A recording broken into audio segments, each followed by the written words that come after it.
Yedaber Hashem al Moshe Lemor. Dabra b'nei Yisrael Lemor. Isha ki Tazria. V'yolda zocher. A woman who conceives and gives birth to a male. V'tova shivas yomim.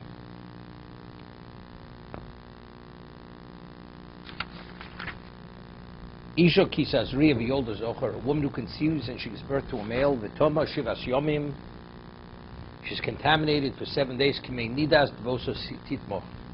The equivalent of a woman who is a menstruant, who has a flow, she has the identical contamination. She's contaminated for 7 days.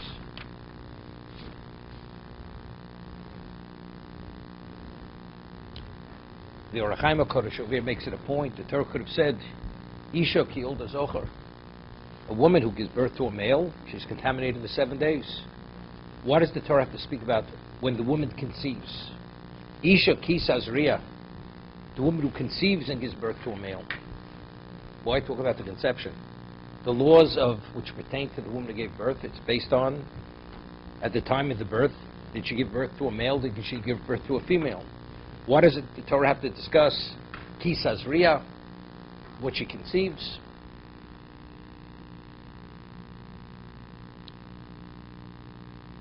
You know, the Chazal tell us that, as we find that Dinah, daughter of Yaakov Avinu, is referred to as Bas Yaakov. So from there we learn that Ish Mazriya Tchila, meaning it depends when the ovulation takes place. If the woman ovulates immediately and then the ovum is fertilized, then it will be a boy. If first the sperm enters and then she ovulates, then it's going to be a girl. So since she identifies as Bas Yaakov, the reason why she's a female is because the sperm had fertilized the egg before the ovulation. Depends which precedes what. Isha ki Tazria. If the woman conceives, meaning the ovulation precedes, she's in ovulation, then the older zohar, then it will be a male. That's the Gemara. The Orach Chaim HaKadosh makes it a point. There's a discussion in the Gemara in Sanhedrin. When does the soul enter into the child? At what point? Everybody agrees. The Talmud tells us that life is 40 days after conception. From the time of conception, 40 days later, that's life. Until then, the Talmud refers to it as it's considered fluid. There's no life. But that's living as a living entity. As it's known, the brainstem develops at the age of 40 days. That's when the brainstem develops. That's the beginning of life. But the question is, when does the soul enter into the child? It enters time of conception. So therefore, Isha ki Tazria, a woman who conceives the older zohar, although the actual gestation period and the development period of the fetus is 9 months, but based on the time of conception, it's already been determined whether it's a male or a female. Therefore, the Torah is discussing over here the conception, from the time of conception, the older zohar. That already, it's been determined, the gender, whether it's going to be a male or female. Now, what's interesting, there's such a thing which, based on the Zohar, there's such a thing as a male soul and a female soul. A woman has a soul which is meant for the woman. A male has a male soul. The soul that's meant, it's a different makeup. Now, we've discussed in the past, for instance, a woman is absolved and exempt from certain positive commandments. For instance, a time-determined mitzvah, a woman is absolved. This is referred to as mitzvah saseh zman grama. A man is obligated. We don't differentiate. Torah doesn't differentiate whether it's time-determined or not time-determined. A man has to observe all positive commandments which pertain to himself. Evidently, if the man is obligated and the woman is not obligated, what is the concept of a mitzvah? Regarding negative commandments, we make no differentiation. There's no difference between a man and a woman, whether it's time-determined, not time-determined. But a mitzvah aseh, a positive commandment, the Torah differentiates between the man and the woman. It's evidently that the spiritual need regarding the soul, the neshama, perfecting the soul, is a different spiritual need than the woman. That itself indicates that the spiritual makeup of the woman's soul is a different spiritual makeup than the man's soul, than the male soul. For instance, we say Talmud Torah keneged kulam. The ultimate mitzvah is Talmud Torah, the study of Torah. The Chofetz Chaim cites the Vilna Gaon in his commentary on Jerusalem Talmud when we say that Talmud Torah keneged kulam. One word of the study of Torah is the equivalent of all 613 mitzvahs. This is how impactful and intense is the holiness is the kedusha of the study of Torah. Even one word. So if a person studies in 15 minutes, a half an hour, hundreds of words, that's hundreds of words, multiples of 613. This is the dimension of spirituality one generates. A woman is exempt. A woman has no obligation to study Torah. No obligation whatsoever. Her obligation is only to study, only to be fully proficient in terms of what her obligation is. But once she's proficient and knowledgeable in her obligation, she has no obligation to study any longer. It's only to facilitate her ability to be able to observe the Torah properly and to be a proper Jew. But once she has that in place, she has no obligation. But if Talmud Torah keneged kulam, it's the ultimate. It's the ultimate generator of spirituality. So why is the woman obligated? The answer is the basis for obligation is based on need, on spiritual need. The soul itself has to be spiritually sustained and nourished. The makeup of the male soul, the female soul, it's a different soul. And because it's a different soul, its needs, its spiritual needs are different needs. The woman, she doesn't, to perfect her soul, to advance her neshama, she doesn't need it. And because she doesn't need it, therefore she's not obligated. The male, where there is a deficiency or there's a capacity of growth without Torah, it's not going to advance. It will not grow there. It will not develop. Therefore, you need the Torah, which is the equivalent of all the mitzvos, to bring about that level of advancement.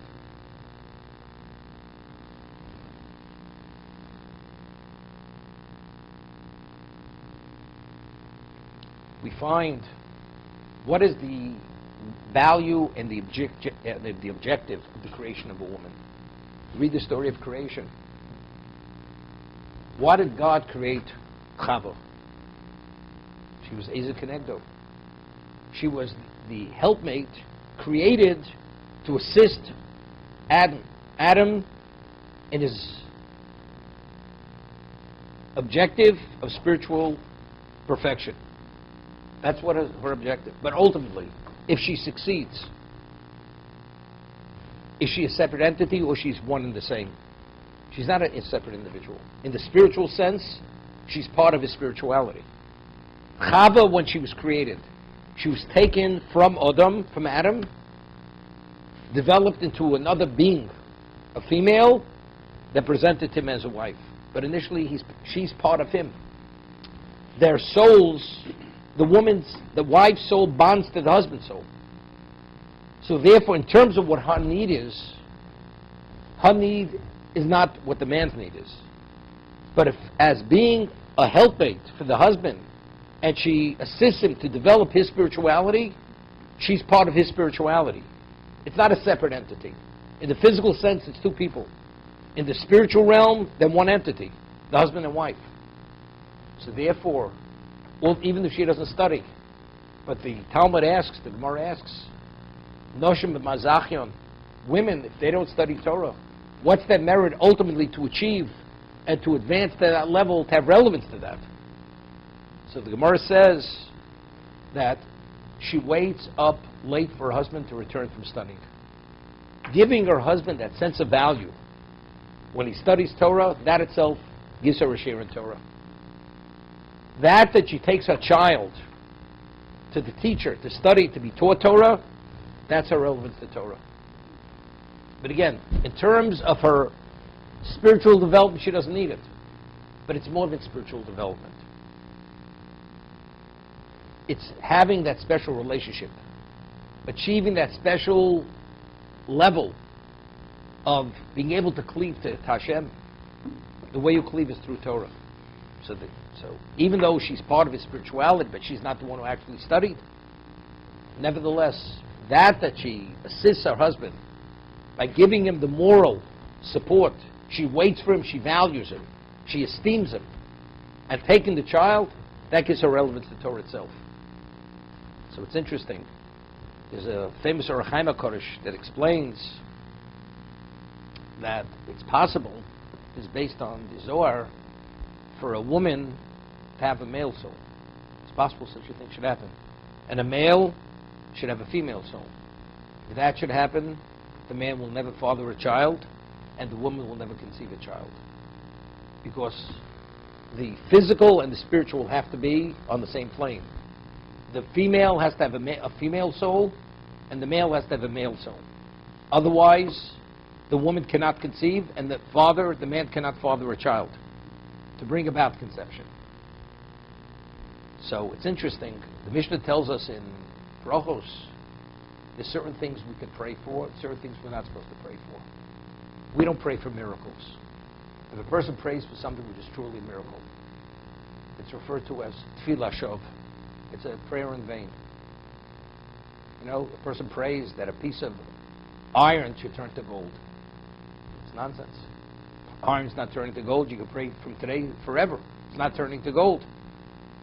If a woman conceives and the husband and wife prays that it should be a male, it should be a male. If it's from the time of conception until 40 days, it's valid.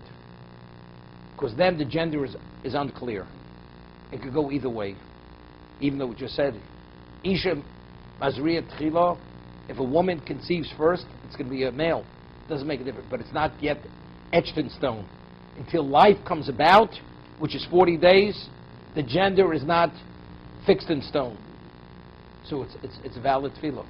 After 40 days, if one should pray, it is what it is. So what are you praying? You're not sure what's happening outside. Is it raining or is the sun shining? You pray, it should not be raining. It is raining or it's not raining. That's called a tefillah shov. That's a prayer in vain. It's nothing. So it comes out very interesting.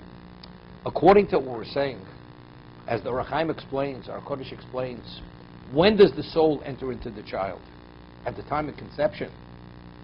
So what happens is, the soul is already determined from the time of conception whether it's a male or a female.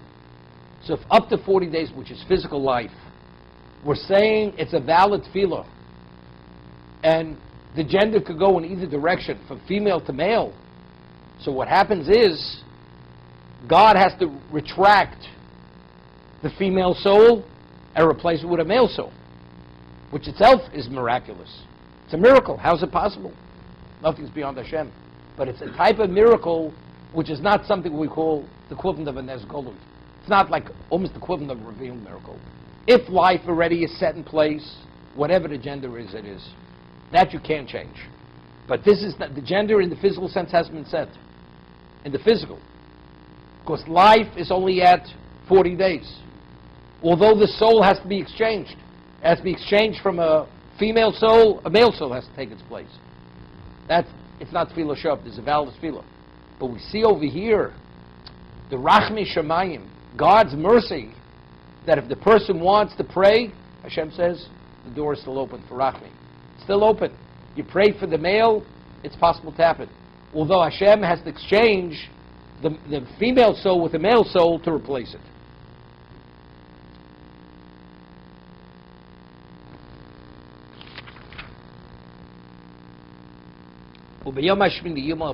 Also, on the 8th day, you will circumcise the saraloso, the flesh of his foreskin. Circumcision is removing the foreskin on the 8th day. That's when you remove it.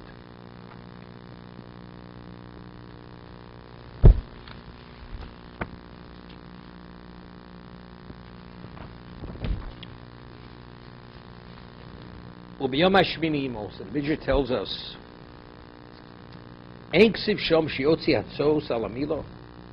The Torah doesn't tell us that you have to go into expenditures to do the mitzvah milah. Doesn't mention it. Borei, but nevertheless, come and see. Kama Yisrael mechavin sa mitzvos. To what degree do Jews endear the mitzvos? Sheimotzi and hotzoos k'dei lishmor sa mitzvos l'smoch b'hem. Jews, they go to the effort to make expenditures to observe the mitzvahs and to rejoice in them, to celebrate them. There is no obligation. But even though there's no obligation, Jews, they have expenditures for the sake of fulfilling the mitzvah, v'lismoach b'hem, and to rejoice in the mitzvah, although there's no obligation. Omer HaKadosh Baruch Hu, Hashem says, Atem b'shamris ha-mitzvos, you keep the mitzvos, v'sismuchu b'hem, and you should rejoice in the mitzvos. Ani mosiv lechem simcha, and if you do that, I will increase your joy. Shenemar, a verse in Yeshaya, Isaiah, v'yosvu adnovim b'Hashem simcha. The humble will be added through Hashem joy.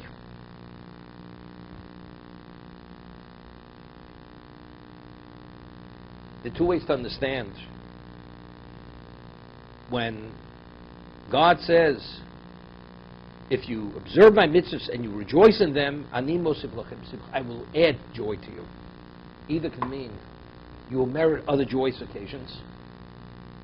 It's similar to the concept of mitzvah or mitzvah. If you rejoice in my mitzvah, I will give you other opportunities to rejoice.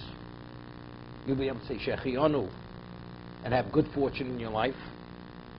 Or it could mean, why does a person rejoice in the mitzvah? Because you have an appreciation for the value of what the mitzvah is. But as much as we understand and we have an appreciation, it's very limited. To be able to grasp it and internalize it to a greater degree, to appreciate to a greater degree, you need a special endowment for that. So what God is saying, that if you do my mitzvahs and rejoice in them, I will add to that joy. I will give you a greater ability to appreciate its value, to rejoice in to a greater degree. Every day we say, in the Shachris, in the morning, Ashreinu matov chalkeinu ma'anon goraleinu. How fortunate is our portion. How fortunate, how good is our lot. Ma'yofi u'shoseinu, how beautiful is our inheritance. We say this. Many people say it at different levels. A person who really feels privileged that he's a Jew.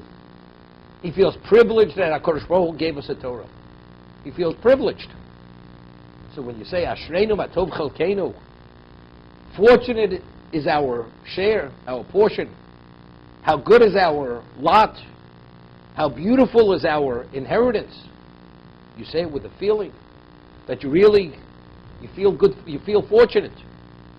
Because, but you can say it at many levels, as a person advances and has a deeper appreciation for what the good fortune is, you rejoice to a greater degree. It's like lahavdil, a person buys into a business and he immediately recognizes it's a very good investment. Over time he realizes not only is it a good investment, it's a phenomenal investment. And as he realizes the profits that it generates, what he's able to do with those profits, he's even more excited and ecstatic about it. So there's an ongoing growth of appreciation to see how special whatever he originally invested in. Lahavdil, a person who esteems and as a result of esteeming the mitzvah, he has joy. Hashem says, I will give you the capacity to even have a greater appreciation because it's even greater than you ever could have imagined what it is. This is Osif Lachem Simcha. And most of I will add to you joy.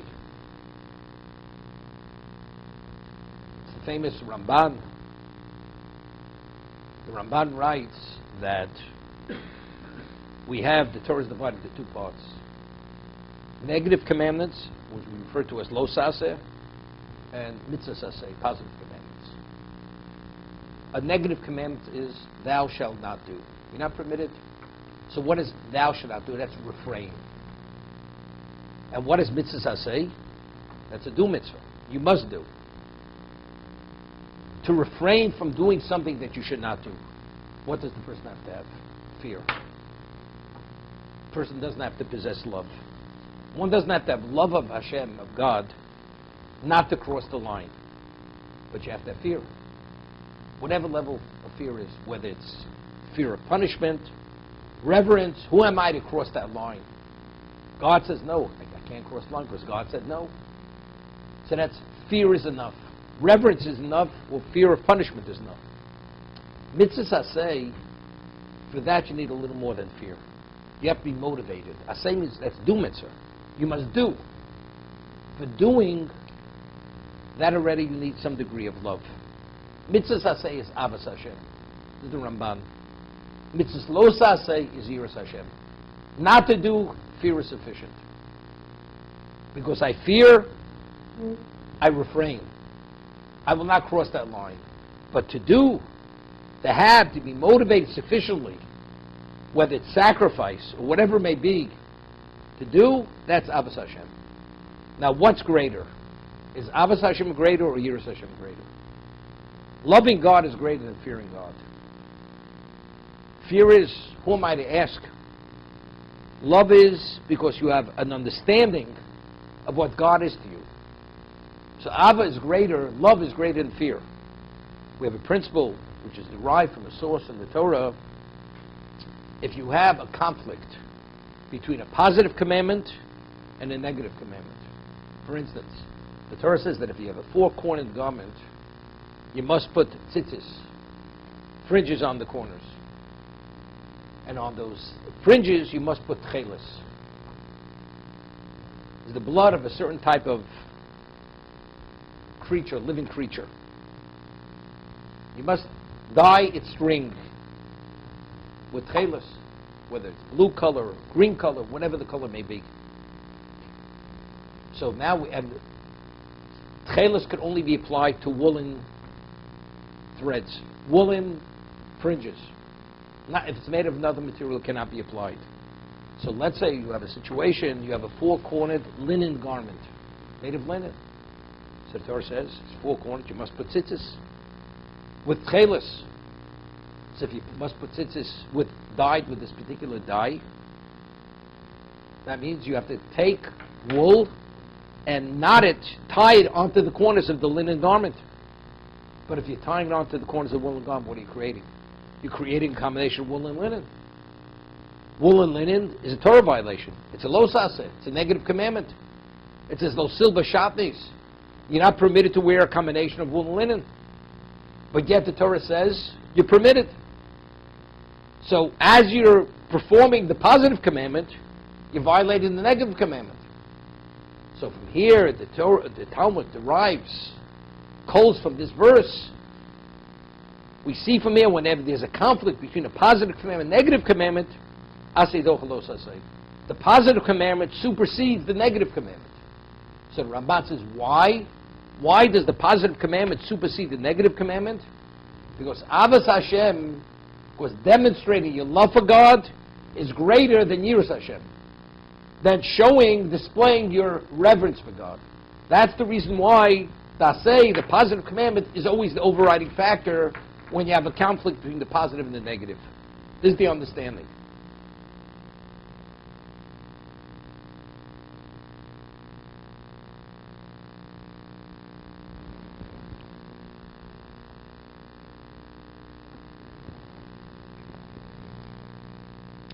The Gemara tells us in Shabbos that any mitzvah that the Jews always performed with joy, that mitzvah will always be prevalent among Jews till the end of time. Which mitzvah have the Jews always performed with joy? The mitzvah of Milah, circumcision. Circumcision is a joyous occasion among Jews throughout history. Not only did Jews sacrifice their lives for the sake of circumcision, but the level of joy is one of a kind. And any mitzvah that Jews esteem and revere to be joyous when performing this mitzvah, the mitzvah is still intact among most Jews. It hasn't come to an end, which is not the case by many other mitzvahs. And where do we find that joy is just an example of this, which is interesting? So the Talmud tells us, the Gemara tells us that David HaMelech, when he was in the bathhouse, a person is not permitted to study Torah when he's in the bathhouse. He's not permitted to meditate in Torah because it's considered an unclean location, and he's not connected to any mitzvos. And he realized that he's devoid of mitzvos. And then he looked at his circumcision, and he said immediately with joy and excitement, I rejoice over your dictates like I've come upon great spoils. This is David HaMelech's excitement. So from here we see that Milah, circumcision, is the type of mitzvah that Jews always rejoiced with. So the connotation from what the Gemara is citing this as an indication, any other mitzvah could be taken from us. One mitzvah cannot be taken from us. Once a Jew is circumcised, he's always circumcised. We say in the second paragraph, in the second bracha of the Birchas Hamazon, Al Brischa Shechasamti B'Sareinu, the covenant which has been engraved in our flesh.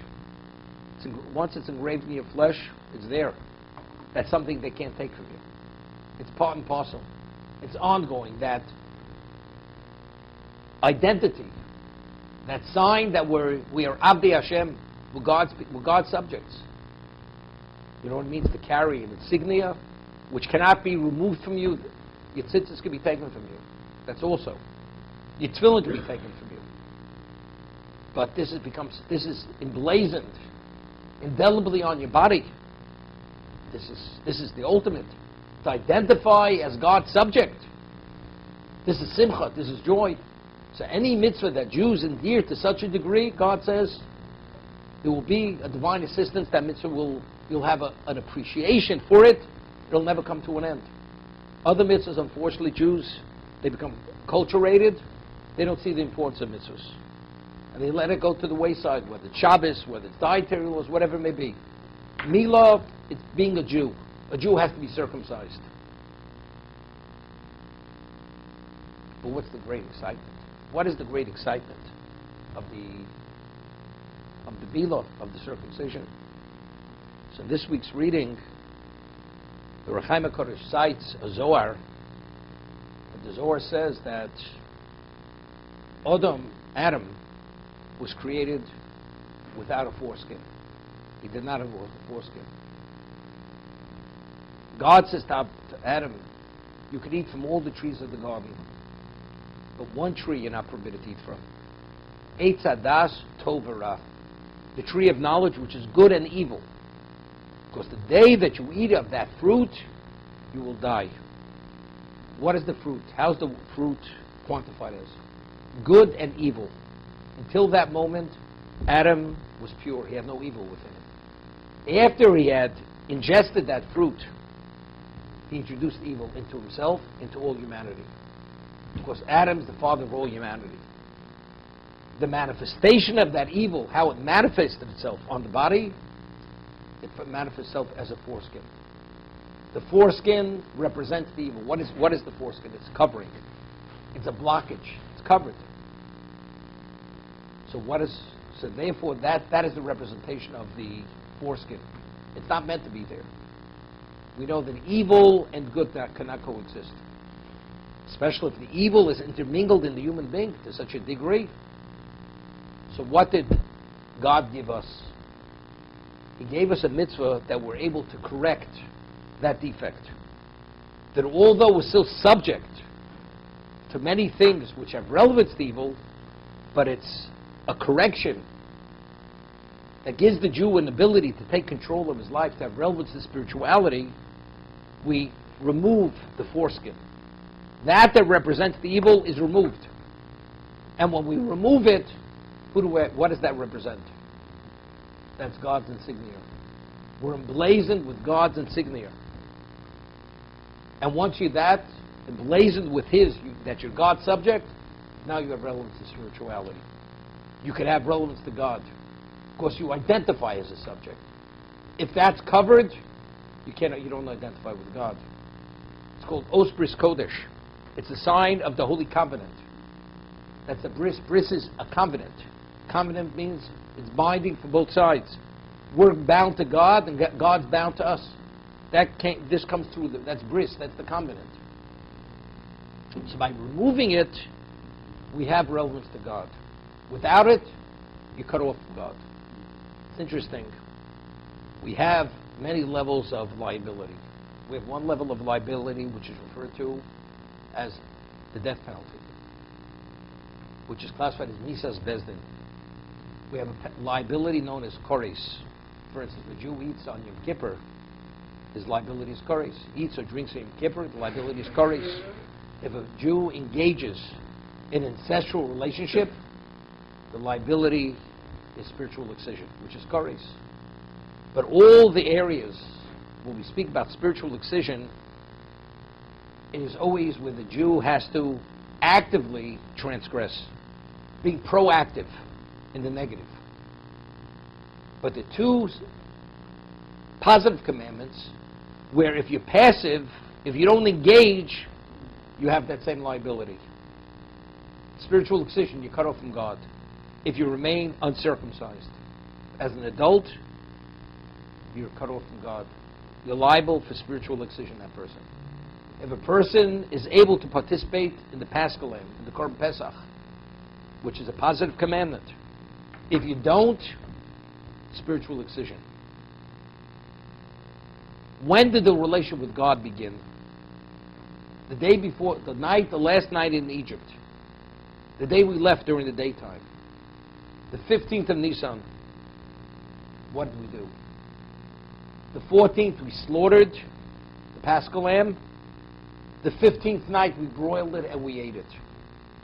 What is the killing of the lamb? What does that represent? What is that a declaration? The lamb was the deity of Egypt. The lamb and the goat. They worshipped it. The Jews, they negated, they severed their relationship with idolatry. That's what that represents. The Jew not participating in that that's a statement, I only have one God. That's it. That's the God who took us out of Egypt. That's participating in the Paschal Lamb. That's a severing of any relationship to idolatry. What is circumcision? That's the sign of God's covenant. That's the Holy Covenant. That's removal of evil, which allows us to have a relationship with God.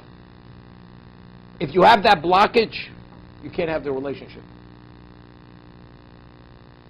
Therefore, although you're in a passive state, you're not. What is the source of life? The path being able to cleave to God.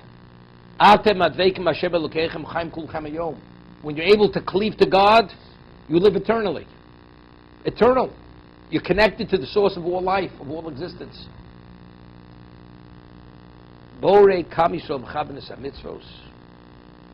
See to what degree Jews, they go to expenditures to fulfill the mitzvos. And to rejoice in them. Omar Kodesh Baruch Hu, although we're not obligated to make these expenditures to rejoice. A bris, child is born naturally uncircumcised. You go take this helpless little 8-year-old baby and you cut him. You wound him. And we're ecstatic. We're ecstatic. This is a memorable occasion, moment. And the more you appreciate that, the greater is the joy. But what is the joy? Because the joy is you're launching that child's life as a Jew. And the more you appreciate what a Jew is, the greater the joy. If a person lives for a purpose, and the only way you could address that purpose is through having a certain procedure, which is called Milah, Bris Kodesh, This is the ultimate. This moment is the ultimate. Every opportunity possible for all eternity starts at this moment. So what is the indication when the Jew rejoices? He has an appreciation and understanding of what the value of that act is. Although rationally, it seems to be rational. But because of our Mesorah, what we understand its value, although the world doesn't understand what its value is,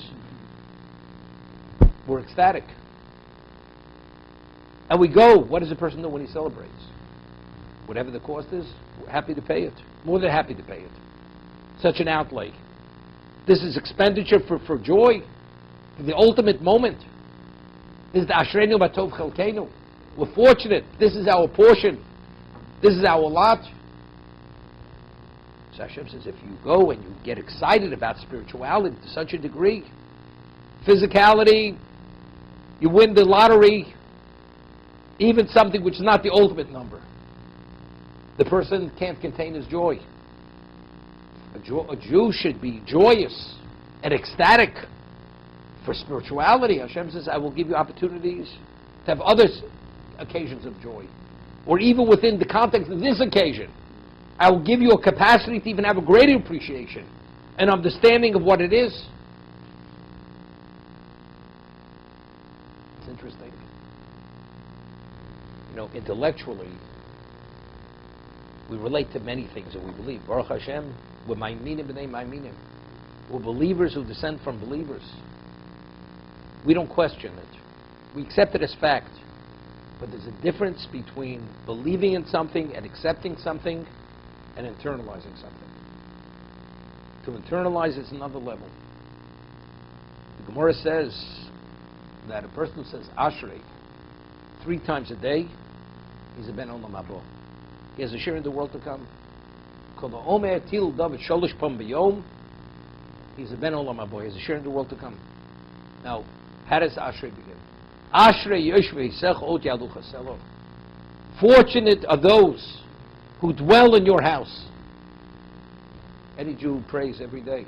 Says it 3 times a day. Person looks at his watch. Seems to be it's running late, about 2 minutes. I have no time for this. Ashrei yoshvei secho. But you say Ashrei yoshvei secho. Fortunate is the one who dwells in your house. If you're fortunate, where are you going? Where are you going? So, it's not that he doesn't believe it, but if he would internalize what the meaning of Ashrei yoshvei secho is, Ashreinu atov chalkeinu is, where are you going? Okay, when we step out of the Amidah of the Shemon Esrei, even if you're a right-handed person, you're supposed to step out your left foot first. When you take off your tefillin, shel rosh, you take it off with your left hand, although you're righty. Why? Because if I have to take off the tefillin, I take it off with difficulty. I don't take it off easily. Your right hand, you're more agile. You have greater agility with your right hand. I take it out off of my left hand. When you step out from the presence of Hashem, after you've had the audience, which is the Hashem Sosei Tiftoch, you take the 3 steps back. You don't step out with your right foot first, which of course you could go more quickly. You leave His presence with difficulty. You don't flee. We find one of the claims against Klal Yisrael when we left Sinai, it was Ketina Kaborechem Beis HaSefer. It was like a child fleeing from school, from elementary school. They were at the first moment they got the okay to leave, they left, they fled. But what does that show? Something which is infinitely precious. If you'd be able to relate and internalize its value, you overstay your stay. You don't want to leave. So if a Jew goes and he does the mitzvah, and it's not because he enjoys celebrating. He's celebrating the circumcision of his child. Baruch Hashem.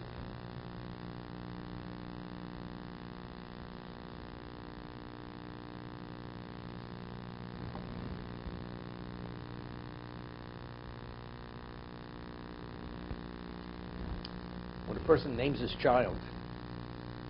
If it's a boy, the child is named at the bris. If it's a girl, the father gets an aliyah at the Torah. He names the child at the Torah, the daughter. It's a special moment. Special moment. And we give a blessing. It should develop the Torah Chumasim Tovim, the Torah,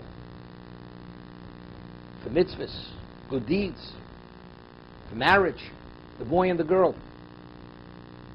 This is a special moment. The Gemara tells us that a name, when a parent chooses a name, it's semi-prophecy. Why does the name come to a person's mind? Because each child, boy and girl, male and female, have a destiny. Each Jew has a specific destiny based on a verse, a pasuk. And the destiny is determined, the name, within the name lies that destiny.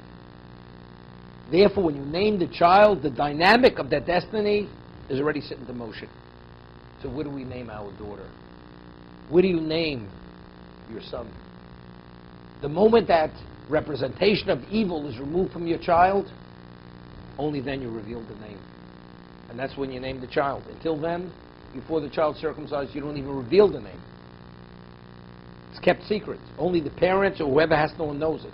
But it's not public knowledge. The daughter, when do you name the child at the Torah? Because everything is connected, the destiny of a Jew. Hopefully, the way it will manifest itself, it's within our training, Matov Chelkenu, that the daughter should feel fortunate she's a Jew, living as a Jewess, and the son as the Jew, as prescribed by the Torah, what a Jew is.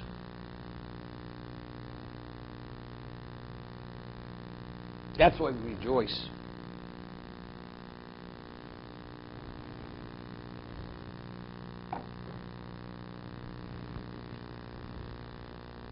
Every day we say a bracha, blessing. Hashem bocha bodim mikol ha'amim. Hashem chose us among all nations. V'nosa lono es Toroso. And He gave us His Torah. We're thanking God. Hashem bocha bodim mikol ha'amim nosa lono es Toroso. Baruch atah Hashem nosei Torah. Blessed is God who gave us the Torah. Hashem bocha, we were chosen. Do you feel fortunate? Who chose you? You were picked out of a lottery. That's how you were chosen to have the Torah. Asher bocha bo mikol ha'amim. You were chosen specifically. Although the Torah was offered to every nation in the world, and every one of them rejected it, there was never a consideration that they would receive it. Because they were not qualified to any degree to have the capacity. They were only offered it because if they wouldn't have been offered, they would have said, why don't you offer it to us?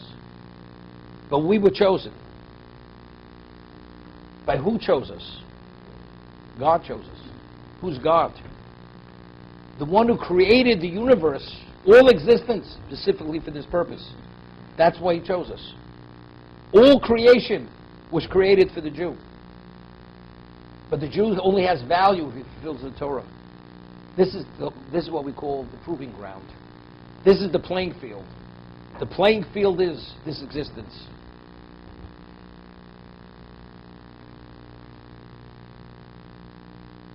Every moment of a Jew's life, the reason why he has that moment is because he's endowed with so many years to live, so many days to live, so many hours to live, so many minutes to live. Why are you endowed with all that time? Evidently, if this is as it says in Pirkei Avos, this is only the prosdo l'trakli. There's only the corridor leading to the great banquet hall. So who wants to remain in the corridor? Let's arrive already. Because based on what you accomplish in the corridor, that's how you're going to arrive in the banquet hall. What's going to be your residence there? What's going to be your spiritual suit of clothing? The Ramak, Ramosh Gurdivira writes, as a person has a residence in this world, you have a spiritual residence in the world to come. As the person has garments which adorn his body in this world, you have a spiritual garment in the world to come. The spiritual garment that one wears is made up of the Torah mitzvahs that you study. Every thread, every bit of that, based on, and the quality is based that you do the mitzvah with a proper intent, with love, with reverence, for the sake of God. And that will reflect itself in how you're clothed. What kind of spiritual vestment will you wear? What will your residence be?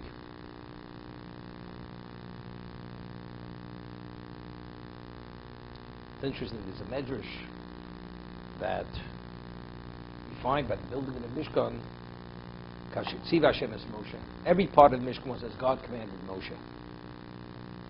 So the medrash says, what is it analogous to? A king asks his servant to build him a palace. And the servant, the subject, built him a magnificent palace. The king walks in, he looks at it, and he's smiling from ear to ear. He looks at his subject, and he shows a special love for his subject. Wherever he looks, he sees the king's name engraved on the wall. Whether it's the wall, whether it's the beam, whether it's the furniture, everything is the king, it's the king, it's the king. This subject is so imbued with love for the king, every aspect of the palace is infused with his love for the king. This is what it's about. Moshe Rabbeinu, his level of Ahavas Hashem, his dedication to God, it was Kashetziv Hashem es Moshe. There was nothing that he did was without fully being invested in doing for the sake of God. That was Moshe Rabbeinu. And it demonstrated itself, and it expressed itself in the Mishkan. And that's why the Mishkan was the holiest. Of all the locations where God's presence dwelt, that was the holiest. Mishkan was the, why? Because who oversaw the Mishkan? Although it was Bezalel, but Moshe, it's called Mishkan Shel Moshe Rabbeinu. The Medrash says, Moshe Nafsho Aleh. Moshe sacrificed for the Mishkan, that everything should be not only according to physical specification, according to spiritual specification, infused with whatever it has to be to accommodate God's presence. That was Moshe Rabbeinu.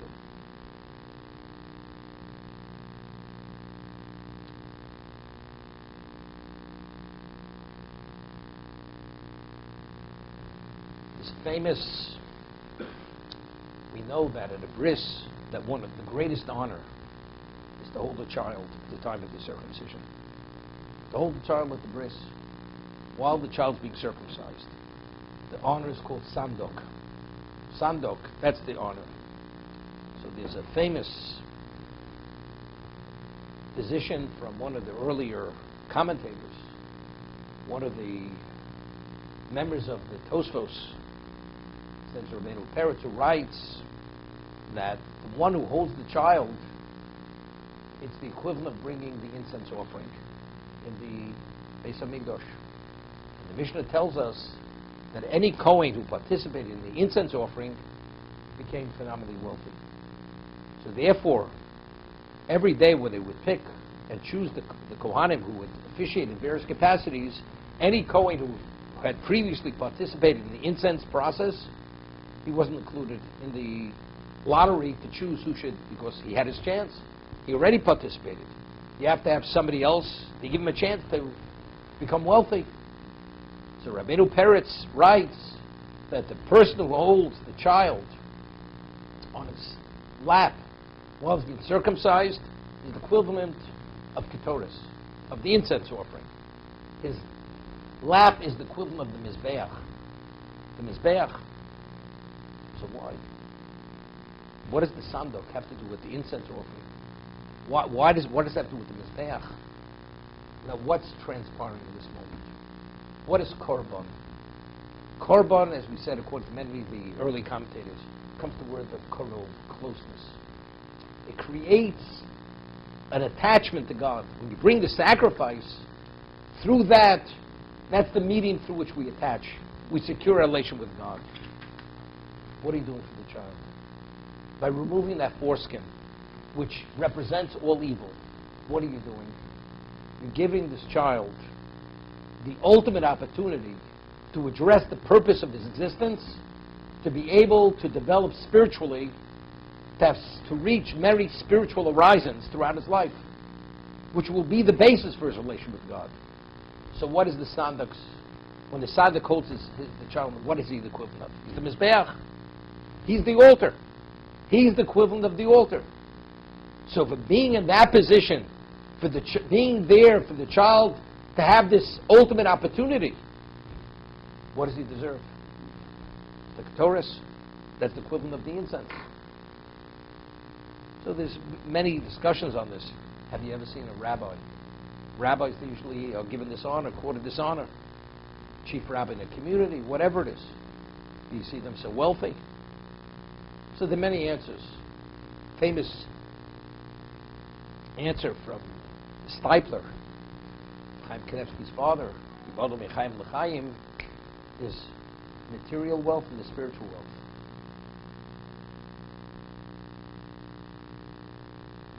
Mishnah Pirkei Avos tells us, Rabbi Yosef ben Kisma, he meets this person and greets him very respectfully, and he says to him, where are you from? He says, I come from the city of great rabbis, great teachers, scribes. He says, in your city? He says, we don't have it. He says, how would you like to come to meet a rabbi in our city? We're willing to pay anything. $50 million plus profit sharing. So he offers him. He says, I will not come. I will only go to a community where there's Torah in place, where there's infrastructure of spirituality. And he cites a verse, David HaMelech. David HaMelech was a king. Tovli Torah spicham alfi zov chesed. Greater is Torah than thousands of talents of gold and silver. Liah kesef liah zov. God says, who endows anybody with wealth? God says, I endow you with wealth, with silver and gold. But one spiritual accomplishment, who creates that? That's Hakol b'yedei Shema chutz miYerushalayim. Everything's predestined, whether you be wealthy or poor. But one spirituality, that's your only initiative. That's the only area in your life that you dictate. Tzaddik and Rosha, to be the devoutly righteous person, God forbid to the contrary, that's up to each individual. Whatever we accomplish within the spiritual realm, every bit of that is ours. God says that's up to you. That's not predetermined. That's what it is. So Yosef Kisma says, when you leave this world, what do you take from this world? Only your spiritual accomplishments. What anything else, you leave behind. When you have material, you have choice. What do you do with your material? Do you invest it in the eternity, or do you invest it in the present? Not in eternity. That's choice. Therefore, he says, I will not go to that community. If there's a question of compromising or jeopardizing my spirituality, the forefront. But again, it wasn't even a hesitation. But again, this is Ashreinu Matom Chalkeinu. This is what we're talking about. Ashri Yoshim Yosech. It's not just not words. It's not just I believe it, but you live it. We say every day in the Birchas Kriya Shema of the evening, Kehem Chayenu V'Orach Yameinu. Kehem Chayenu, it's our life, it's the length of our days. V'Hem Negeh B'Yom V'Loylo, we will meditate in them day and night. When the person says, do you do your life or do you live your life? You live your life, you don't do your life. It's internalized, it's your being, it's your core. You live your life. Kehem Chayenu. The Torah is our life. That means fully internalized. And therefore, you're involved and you engage in day and night. Some people say, I do tefillin. What do you mean you do tefillin? Right? You fulfill tefillin. You do it. You do this and you do that. It's more than doing. Is it external or is it internal? Again, that will determine the degree of simcha. When you leave a bris, did you see what kind of caterer you had? Did you see, or did you listen to the Divrei Torah? Did you have a sense of the Kedusha? The question is, what do people focus on? What is the simcha? Is it simcha shel mitzvah? Are you rejoicing over because what is accomplished? All the trappings of what went on there. That's the question. But all this tells you exactly where people are at. But it doesn't make a difference. If a person goes to the expenditures, although he's not there where he should be, for the sake of a mitzvah, it's a Kiddush Hashem. Oh, well, look what a Jew is celebrating. In this world, where people are so divorced from any levels of decency and Kedusha, to spend this kind of money on a bris, on a mitzvah, to Kiddush Hashem, this is a true sanctification of God's name. A person makes a siyum. You get together and you celebrate it after you complete a tractate. This is a Kiddush Hashem. What are we celebrating here? This is considered an accomplishment. This is a milestone. This is an expression to what degree you value what you have. To be continued.